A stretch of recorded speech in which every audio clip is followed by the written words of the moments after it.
What's going on, everybody? Wanted to report a breaking news of Hulk Hogan passing away at the age of 71. He was around his family and friends, his wife, and it was in Florida. Obviously, that's where he resides at. But it confirms the news that we've been getting over the past month or so that he was not doing well. It was on his deathbed. I didn't pay it any attention. I thought it was, maybe he had some type of, issues, but nothing too serious. But I guess it is serious as he's passed away. And especially they want to keep this under wraps since he has businesses, the Professional Wrestling League that he's going to do on Fox Nation with Eric Bischoff. And then he had the Real American Beer, which he partnered with WWE. We know famously he got booed maybe a few months ago on Raw when he came and tried to debut that with Jimmy Hart. But, again, I'm a kid of the 80s.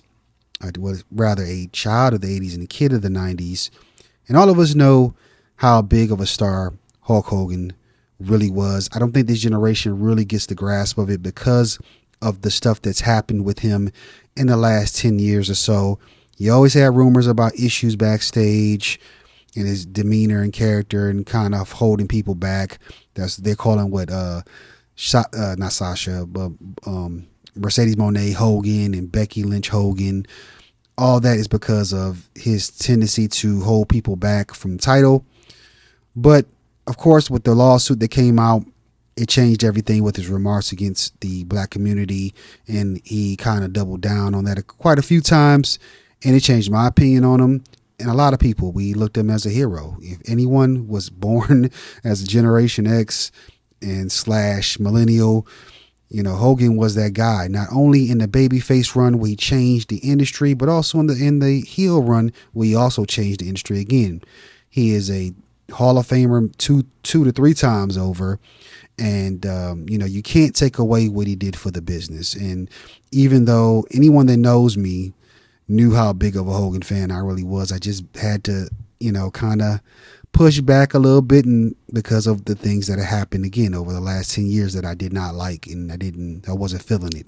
But I never, ever, took away what he did for wrestling. He and Vince McMahon and all those golden age era wrestlers are the reason I'm a wrestling fan to this day. And with him, he's on the Mount Rushmore. I don't care what anybody has to say.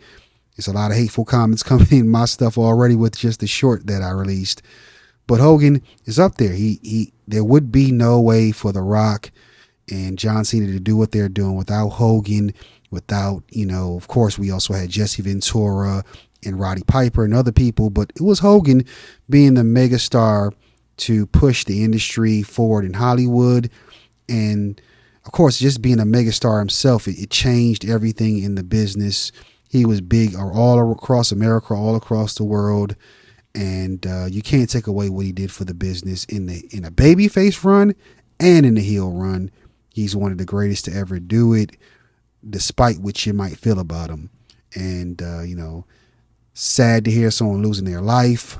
To his family and his friends and all the wrestling community, I send my condolences. But it is definitely sad for wrestling community, and of course for his family. And that's all I really got to say. I wanted to keep it uncut and unfiltered on this one. Rest in peace, and I'll holler at you guys later.